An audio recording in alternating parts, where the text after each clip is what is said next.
કુનાફા brownie, બિસ્કો brownie, KitKat brownie. પેલા બેન પણ બ્રાઉની નથી ખાવી, મોંઘી આવે, મને હોજવાડી દે.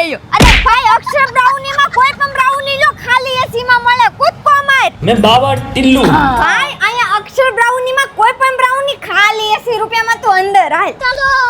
અરે મારા મિત્રો, અક્ષર બ્રાઉનીમાં 1 મે થી 15 મે સુધી જોરદાર ઓફર ચાલવાની છે. રીલ 5 લોકોને શેર કરો. અક્ષર બ્રાઉની વાળાની આઈડી ફોલો કરો. મેન્યુમાંથી 100, 150, 200 કે પછી કોઈ પણ બ્રાઉની પસંદ કરો. માત્ર 80 રૂપિયામાં મળે છે. અને વિથ આઈસ્ક્રીમ કોઈ પણ બ્રાઉની 100 રૂપિયામાં મળે છે. અને hot sizzling brownie with ice cream માત્ર 120 માં મળે છે. આવી જ મોઢામાં પાણી મારા ભાઈ. વેરાયટીમાં Biscoff brownie, royal pistachio brownie, કુનાફા brownie, KitKat crunch brownie, walnut brownie, roasted almond brownie, Biscoff Nutella mix જેવી 20 કરતા વધારે બ્રાઉનીમાં વેરાયટીઝ મળે. આખા વરાછામાં ક્યાંય ન મળે તેવું ચોકલેટથી ભરપૂર બંબોલોની પણ મળી જશે. અને ચીઝ કેકનો પણ આનંદ માણી શકો છો. એડ્રેસ આપણે એઆર મોલ પાર્કિંગની સામે રાજન્સ બોક્સ ઓફિસની ઉપર 103 નંબરમાં અક્ષર બ્રાઉની આવેલો છે.